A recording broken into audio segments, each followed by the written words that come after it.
My name is Al-Jazeera Mubasher. I was with 3rd Special Forces Group. I was with the Commanders in Extremis Force with B-23. I was a sniper, assaulter, and a breacher. I did 3 rotations, 2008, 2009, and 2007. Combat missions on all of those. I know war. What's going on in Palestine right now is not a war.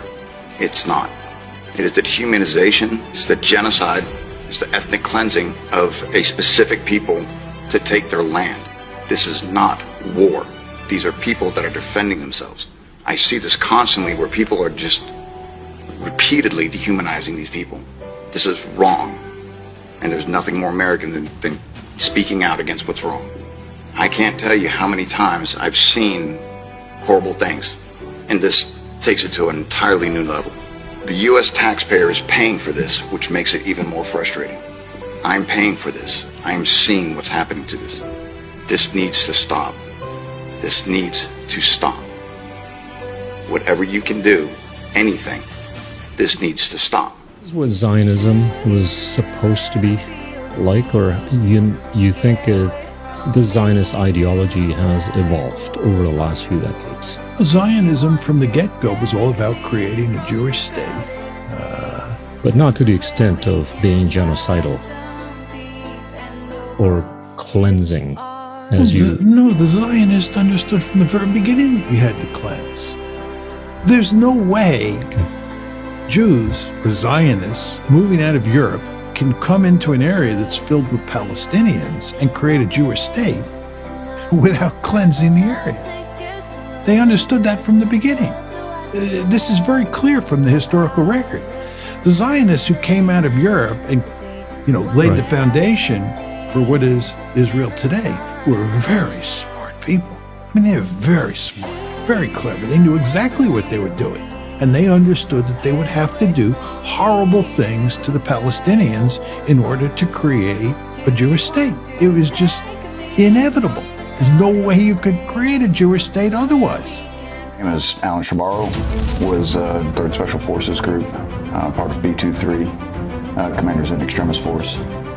I was deployed in 2007, 2008, 2009 to Iraq, and I got out in 2010, spending a total of 10 years on active duty, more than half of that in special operations. The unit that I was with specifically its primary mission was direct action, hostage rescue, counterinsurgency, and counterterrorism.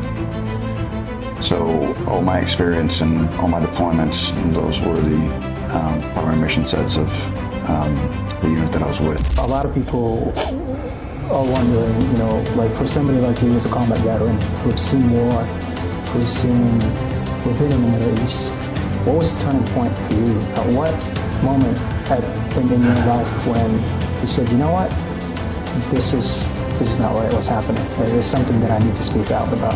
And, I've been asked this question a lot. It wasn't a single moment.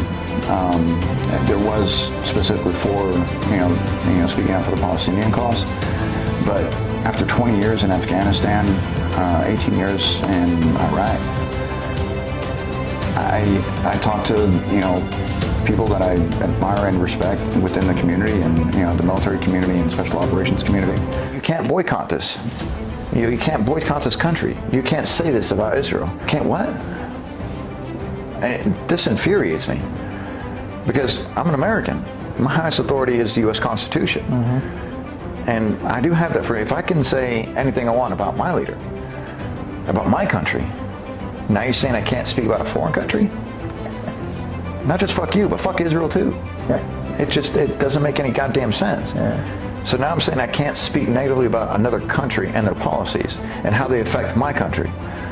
I mean, we're sending billions and billions of dollars of funding that should be going back into the United States, not into a foreign country. And now you're saying I can't even boycott that? One of the things that made me choose, to be a Green Beret was literally the motto, de oppresso libero, to free the oppressed. And we go into, enemy territory to train resistance. And now for some reason we even have a lot of Green Berets that are literally like on the side of Israel. I'm like, how can you not see this? You know what I mean? I think it's one of the most frustrating parts is they're literally, for some reason, there's this veil that they cannot see past, and I don't understand it. And you know, talking to a friend of mine, and I love this guy to death, and it's one of those like family feuds type things. Like I'll punch him in the face, he'll kick me in the nuts, but at the same time, if anyone else picks on him, I will fuck them up myself. You know what I mean? I'll be the first one to jump on him, and he'd do the same thing for me. But we just can't see eye to eye on this, and I just don't understand it. Until one thing he said, he's like, "Well, I've been to the West Bank and I've been to Gaza," and I was like, and I started thinking about that later. I was like, wait a minute. You've been to the West Bank and went to Gaza. That's like going like, okay, the prison system, you know, at this prison is like, you know, horrible conditions and everything else. And you went to the warden to get a tour. You know what I mean?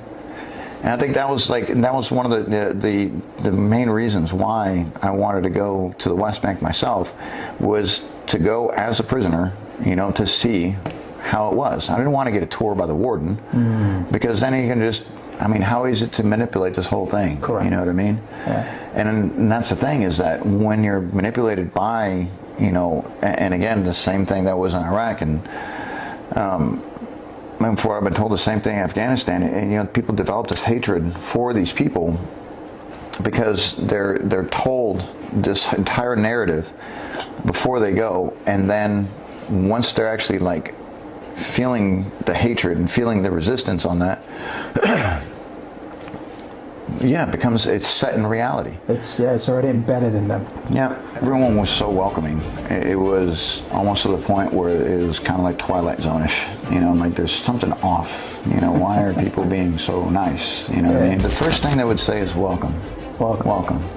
Come here. Have some coffee. And I never drank so much coffee I have in the 2 months I was actually there, in my entire life combined. And I walked everywhere. And literally I had to add 20, 30 minutes to my walk just in case someone would ask me to come and sit down with them and talk. And sometimes they didn't even speak English. They just wanted me to come sit down with them. Did they ask you where you're from? Or After the whole... So that was the key part, you know. So they would say welcome first. And then they'd ask me where I'm from. Wow. So, and again, I don't blend. I don't blend there. And there was, I think that was one of the key parts, is every single person said welcome first. And then they asked me where I was from. And I don't think it would have mattered if I would have even told them, you know, I was Israeli, or because I was there. They welcomed me as a person, just being there.